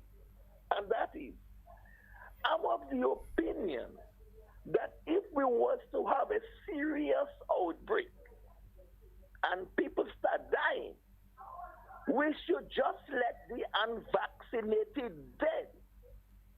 That is for the grown-ups there, because people under that age who cannot take it. I respect that. I believe we have the right to choose, and as a result of that, we should support people's right to choose life and people's right to choose death. Not taking the vaccine, in my opinion, is choosing death. And we should hasten their footsteps in terms of giving them the wish. Thank you, and have a pleasant day. Okay, thank you. I don't even sure I want to respond to that. He said what he can't say. Because, I mean, if you listen to it and the way in which he put it down, you think he has some merits. But I don't know if we have, I don't believe at all that we have authority to determine who should live and who should die. That is not in our hands. Correct. And, we don't want to go down that road. Boy. So I'm going to read the comment on the live video. It says, good morning. Believe me when I say I'm fed up with the topic of vaccination. But while we are on this topic, what will be the next step for the country if people stand their ground and not become vaccinated? Will the country remain in a state of emergency? Also, there are rumors that of individuals getting severely ill in Grenada after taking the vaccine. Can this be confirmed? It cannot be confirmed because it is just as what he said. rumors. Yeah. Definitely. We have not heard anything about that. There have been no cases that we can point to. There have been no announcement from the Ministry of Health, from hospital services, or anyway that Grenadians, after taking, are getting severely. We have a call on the line. Hello, good morning. Good morning, Mr. Good morning, Mr. Buller. Good morning, sir. Yes. Welcome back, sir. Missing in action yesterday. All right. The gang of Duncan yesterday are back, boy. What? They tried. Something that I listened to yesterday that I saw on a news clip. Yeah. With a certain lawyer in regards to the trials that is happening at the SGU.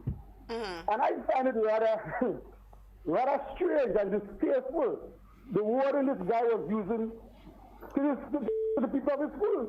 He was basically saying in a nutshell, if you want to put things onto the grade and show they can't do anything, you should leave. Now, I wonder if the people or the management of SGU heard this thing and they took it very seriously. What will be the outcome?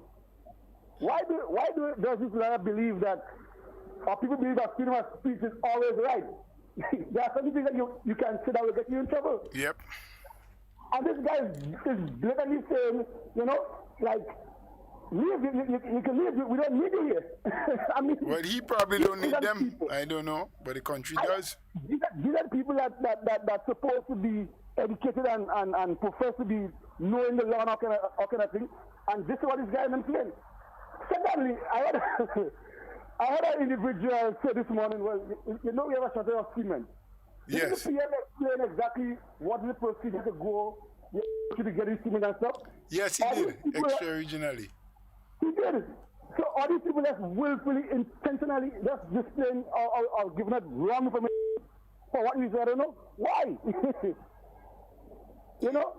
Well, it baffles me in here, right? It baffles me. But I agree with the last caller. Let them people want to choose life, and let the rest want to choose that. So help them. Have a good day, Mr. Take good care. Well, it will be their choice, but I don't know that you see, the first caller said we have to let them. That means do nothing to help them, and I don't think that's right. That's not humane. That's not moral. If a fella choose to go and hang himself or throw himself behind a bridge and die or something, I don't know that you can prevent it, except you had an opportunity to talk to them and encourage them. And that's what we're doing. We're talking, we're encouraging. But as I say, if you choose to die, there's nothing we can do. But I don't think we must be in a position to determine who lives who must die and who must live. Yeah. No. Hello, good morning. That's all right. Yes, good morning. Good morning. Yeah, good morning to Ms. Duncan, Mr. Bowler. Good morning to you, sir. Good morning to the listening public. Yes. I have a question for Mr. Bowler. Please do so. I hope I can answer you. Yeah. You've been in government in the past, and you're also presently a senator in the upper house of government. Yes, I am. Parliament. Right. So maybe you might have some ideas concerning the same mandatory vaccine.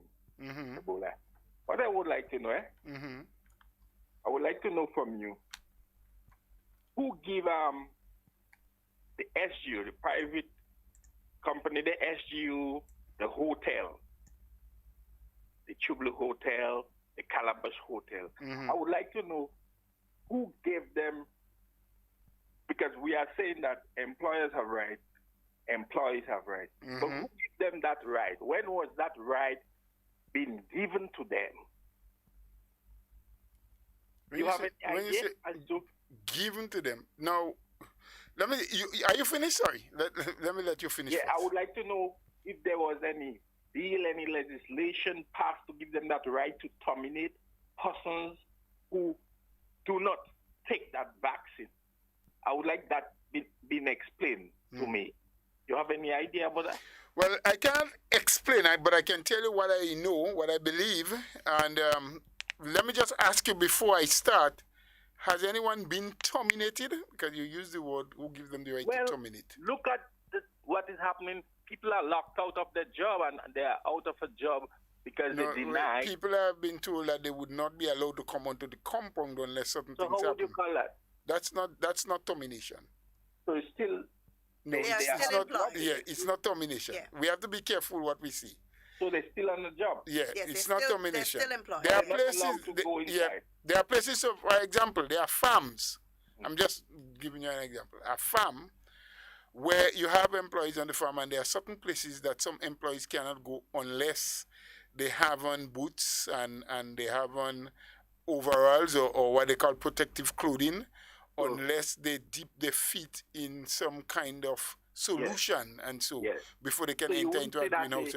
You won't say that they are fired or terminated? No, if you are fired, you must be given a letter of termination to say that you cannot any longer come here because you're no longer working.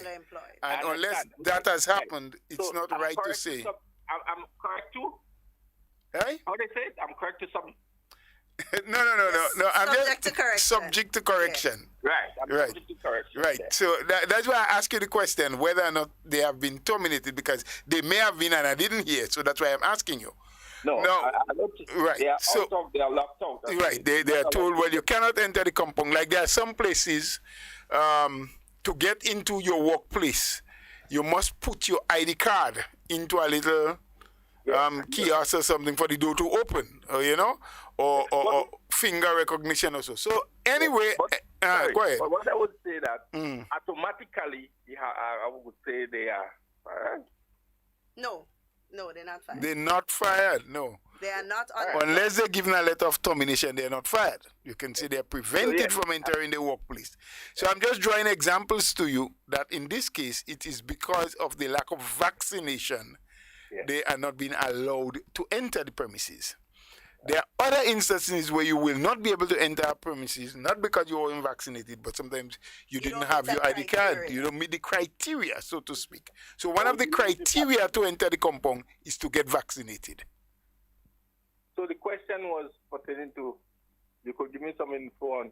Right. So you're asking about who gave them the right. Now, as an employer, there are certain rights, because to enter into a business, to set up a business, there are a lot of legislations, a lot of rules. I can't name all of them to you that give certain rights and privileges. And if employers are breaching any right, the employee, along with the trade union and whoever else, have a right to take the matter up. That's why you have court of law.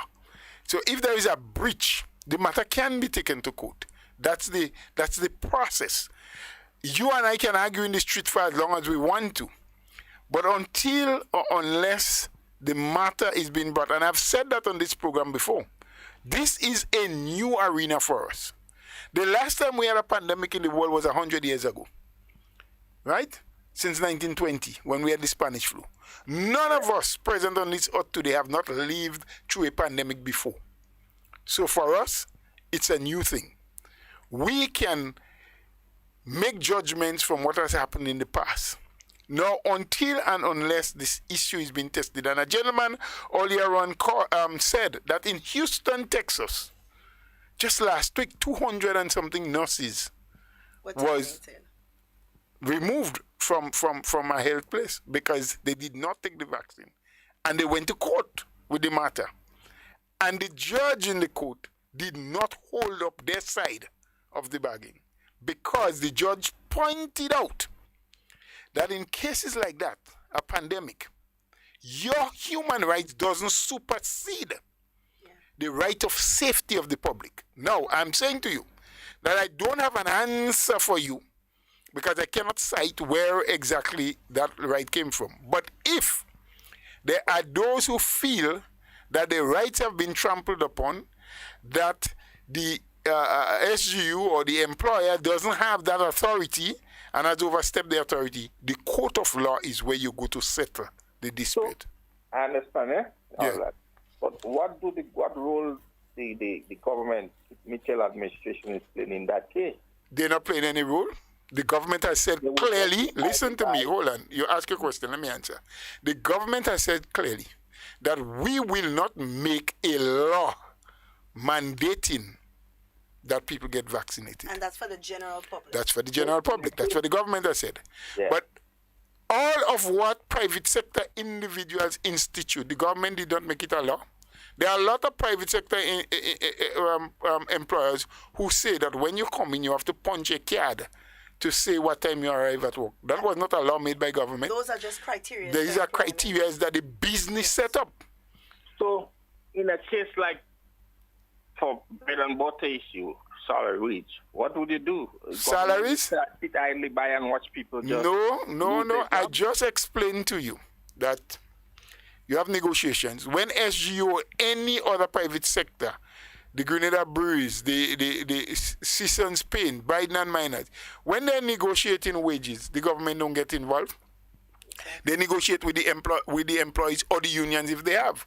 If there is a case where someone feel afflicted by the wage that they're being paid, then they go to the labor commissioner, which is what the government have set up for you to take labor issues. The labor commissioner, if he or she can't deal with it, then they go to the minister to arbitration and all what they call it. If that doesn't work out the issue, then you go to court. So there are a series of systems in place. The government doesn't have the right to just jump into every private sector business and just say, do this or do that. That's not how it works. But there was a talk. There was a talk out there saying that there was some bill or legislation passed for the private sector to do whatever they're doing now. Well, as you say, there was a talk. Can you point that bit of legislation to me? Can you say where it is? Well, there are a lot of talk, you know. There's a talk that says if you take vaccine, you die in 2 years. From people like you who are... Well, I don't know about the legislation, so I've never seen it. I've never seen it pass in the parliament, so I can't speak to it. I can only speak to what I know. So I'm saying if there is, and there was, if anybody could point me to it, then I can research. But I don't know of that ever passing in parliament. You can find it inhumane, man, to treat people like that. My brother, I understand your feelings, but you cannot say that the government is doing anything. People have rights. Okay, talking government. Look at the Barbados government have made an announcement on that. That's why I want to know what your point on that. The government, the Prime Minister in Barbados said something. Did you hear what the Prime Minister in St. Vincent said? Ralph Gonzalez? And in Trinidad and Tobago, did you? No. I'm just asking you. Did you hear what Ralph Gonzalez said in St. Vincent? No, I didn't hear. You didn't hear that? No. Because he said something quite opposite to what the Prime Minister in Barbados said. Barbados I'm talking about Barbados. So I'm listening to you, but I'm drawing examples to you. Why you jump to Ralph? I'm asking you a question. You asking me a question. We're having a conversation. Can't I ask you a question? I know. Right? But I didn't hear Ralph. Right. So you tell me you didn't hear. So I'm saying to you now, what he said and what the Prime Minister in Trinidad said is quite opposite to what the Prime Minister in Barbados said. And I was going to make the point that these are all individual and independent jurisdictions where every Prime Minister has an opinion that they can share. And our Prime Minister in Grenada has shared his opinion. If you didn't hear it, I'm going to repeat it for you again. Repeat it. He said that his government will not go to Parliament and pass a law to mandate vaccination. But private sector runs their business not based on what government do and say all the time. But he said as a government, so the Prime Minister in Barbados made a statement, the Prime Minister in St. Vincent did, the Prime Minister in Trinidad did, the Prime Minister in Grenada also did. And they all vary. But I'm telling you that there is a process that can be gone through. And of course, if the people afflicted by what is happening at SGU feels that they have a case, there is enough legal minds and legal luminaries in Grenada that can advise them. And they know the processes that they can go through. But it's very sad to see the state, the way the country is running. And how is the country running, brother? Can you explain that to me? It's very sad, eh? How is the country running? Can you explain that to me? To capitalists and all. What is a capitalist and who is a capitalist? Can you explain that? They're the same people that providing the jobs and owning the wages and all the wealth. Right. So in the absence of those capitalists, would you provide jobs? The absence?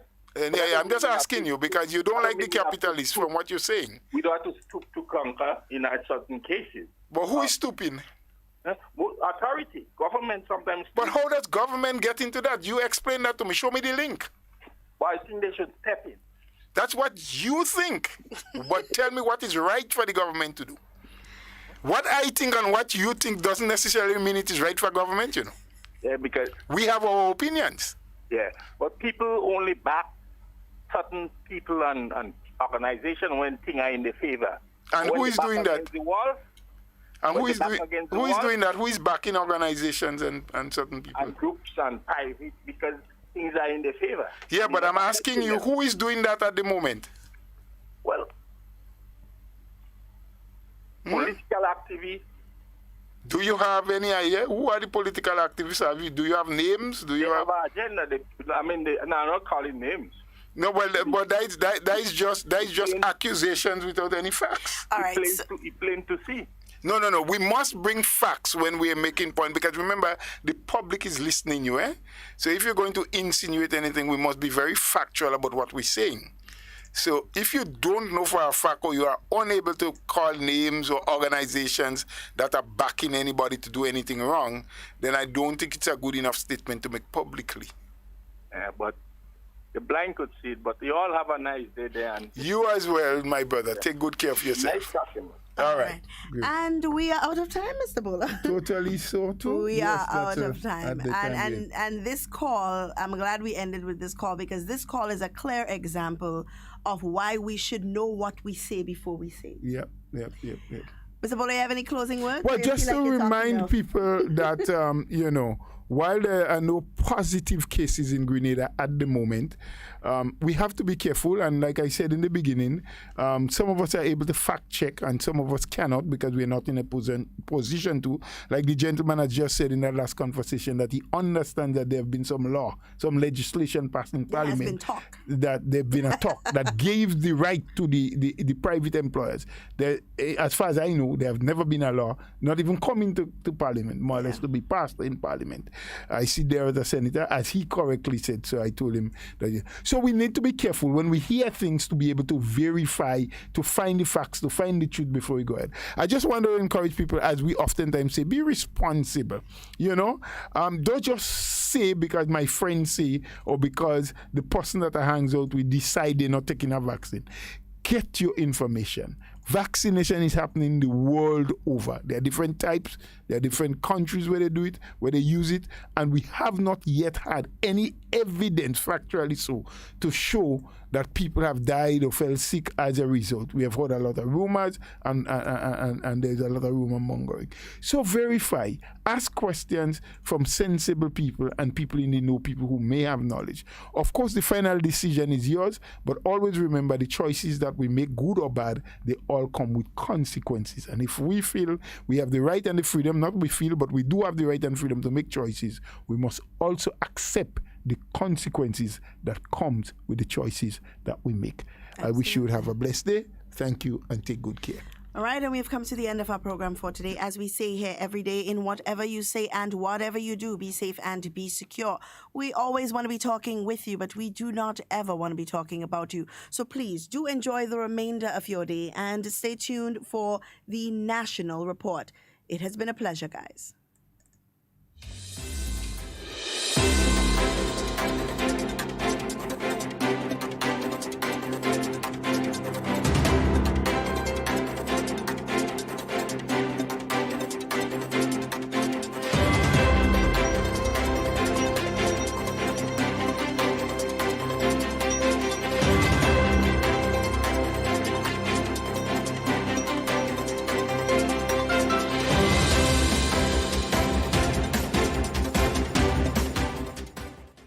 Grenada calls for global cooperation to increase vaccination rates in the region at the 5th sitting of the OECS Assembly. We'll have details to this story and more in the National Report.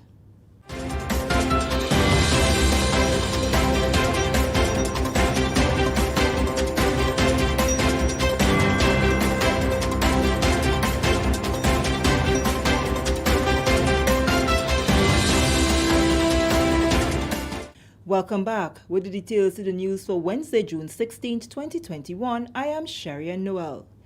Tourism and Civil Aviation Minister Dr. Clarice Modest-Kerwin makes a clarion call for OECS member countries to collectively get buy-in from their nationals on the COVID-19 vaccines as the region fights to return to a state of normalcy.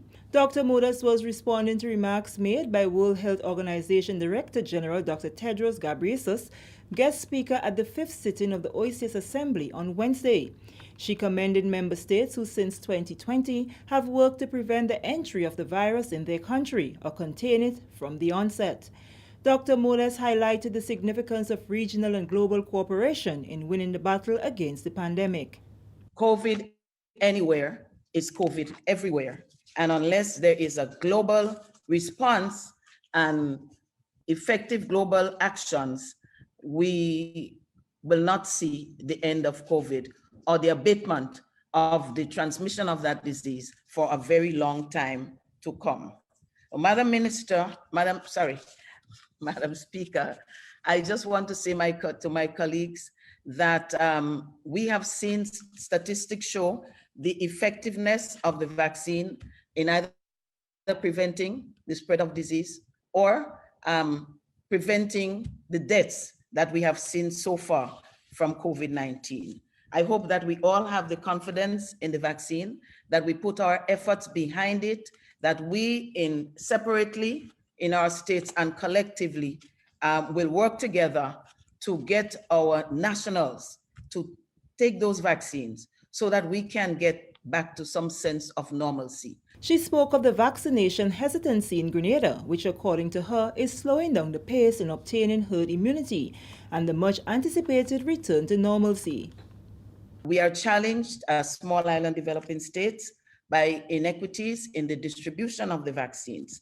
And also I believe all of our member states, or most of us, have also been challenged by the vaccine hesitancy globally and in our region, which is largely fueled by, of course, misinformation. And we obviously need to strategize and to find new effective ways to address that problem. The vaccine is the only proven method to beat back the virus and to give us our lives back. In our countries, in Grenada, several industries have recovered or are on the pathway to recovering admirably. However, tourism remains at an all-time low. Moving along, Grenada has renewed its risk insurance policy under the Caribbean Catastrophe Risk Insurance Facility as the country and the rest of the region prepare for what is predicted to be an above-average hurricane season. The Caribbean Catastrophe Risk Insurance Facility, CCRFM, provides immediate cash flow based on coverage following a disaster. It covers tropical cyclones, excess rainfall, earthquakes, and most recently the destruction within the fisheries sector. Mike Sylvester, Acting Permanent Secretary in the Ministry of Finance, with responsibility for finance and economic development, said the facility is one way of building resilience in the region. He said this year, Grenada received support from Canada and the European Union in making its timely payment to the facility. Pierre Sylvester said the support is critical given the significant adverse effect the pandemic has had on the local economy.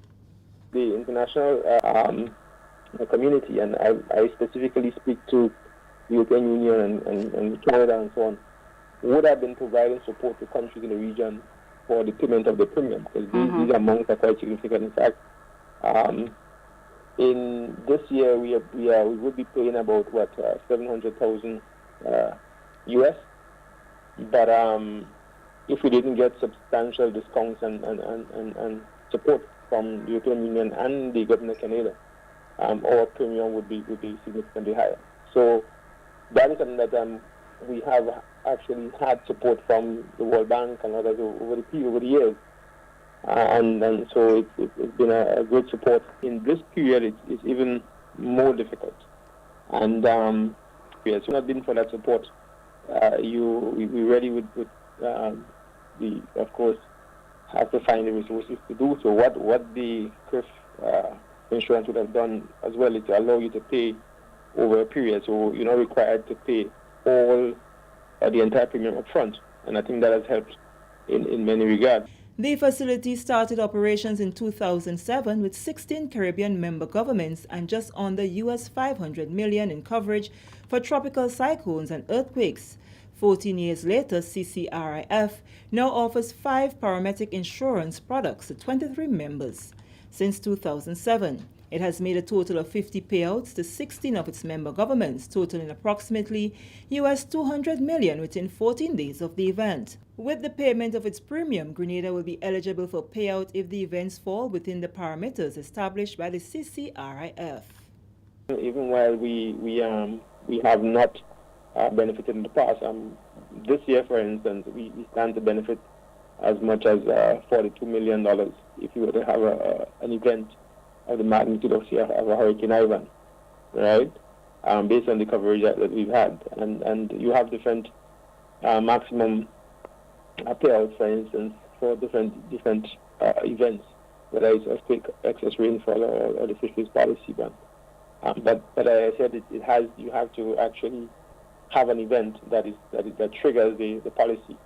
And so you can get different payouts based on the extent and magnitude and so on of the impact. Moving along, Minister for Trade, Industry and Consumer Affairs, Honorable Alvin Dabrio, paid a visit to companies in St. Mark and St. Patrick on Tuesday in an effort to obtain information on export measures and challenges in the existing COVID-19 environment. Minister Dabrio visited Diamond Chocolate Factory, Shantimel Furniture Cooperative, Grenada Chocolate Factory and Belmont Estate. Several businesses in Grenada have been hard hit by the global pandemic and have since been implementing measures to ensure operations can survive the current climate. The information obtained by the Ministry of Trade will be used to enhance the production, export capacity, and overall development of companies. This is the National Report. The news will continue after the break.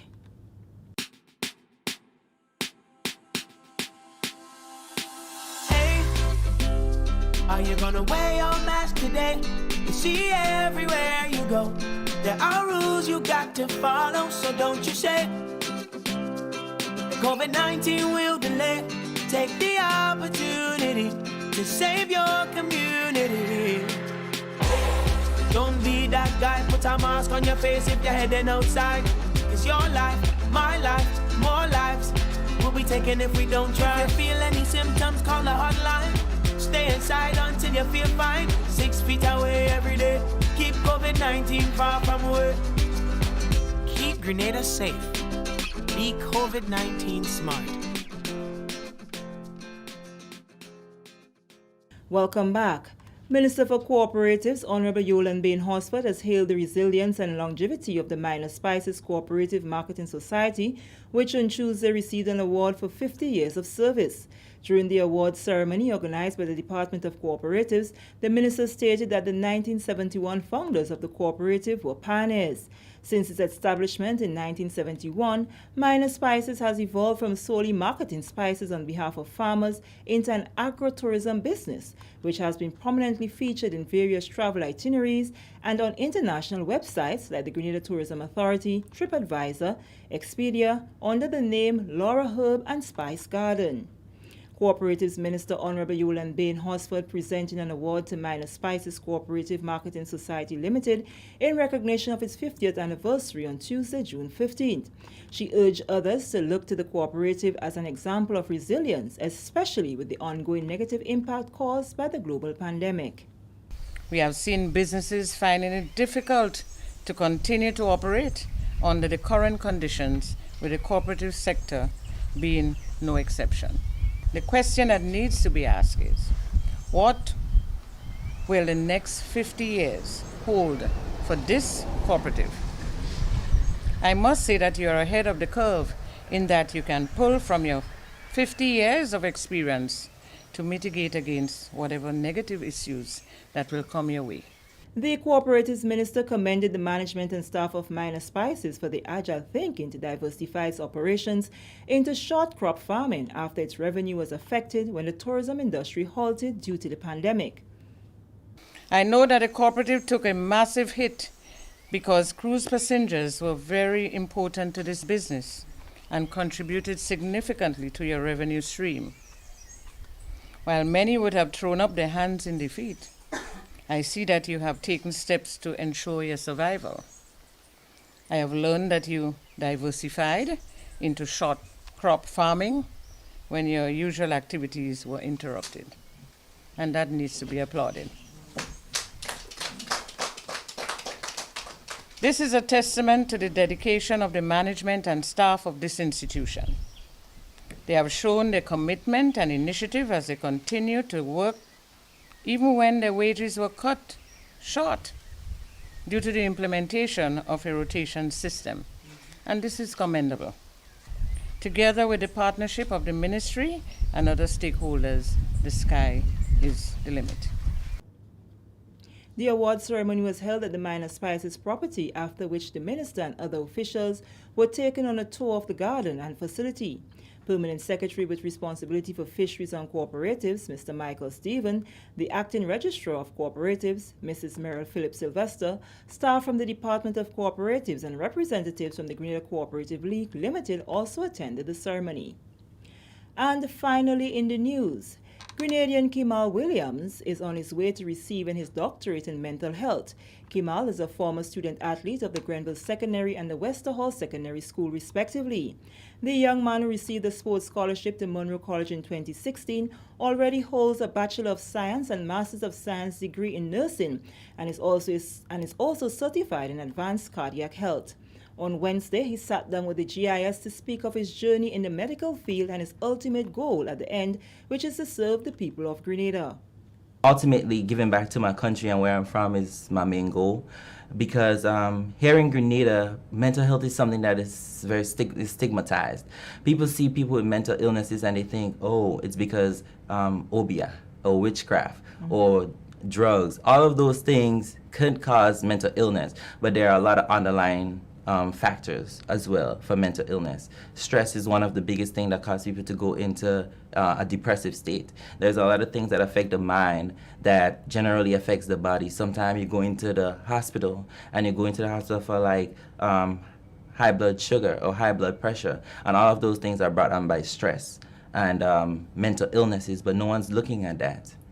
So I think that is the field that needed a lot of focus here in Grenada. Williams says the passion for the field of mental health grew as he has a brother who suffers with mental illness. I have not had any dialogue here with the health professionals because I believe that you have to be an expert in your field in order to start giving like advice and those type of things. Okay. For now, I can give a lot of advice like with the COVID-19 vaccine and all of the research and stuff. I can give a lot of advice of the structure of nursing, the structure of different like triage when someone comes from the hospital until they go home. Okay. I could do all of those things. I could be in the hospital and I could tell you about cardiac health. I could tell you about all of those things. But for right now, I want to wait until that I've completed my degree before I'm start like digging into the meat of the whole thing. So, Kemal says he is thankful for those who assisted in his life-changing education journey to date. And now for a recap of the top story. Grenada calls for global cooperation to increase vaccination rates in the region at the 5th sitting of the OECS Assembly. And with this, we come to the end of the National Report for Wednesday, June 16, 2021. On behalf of the entire news and production team, I am Sharia Noel, thanking you for viewing.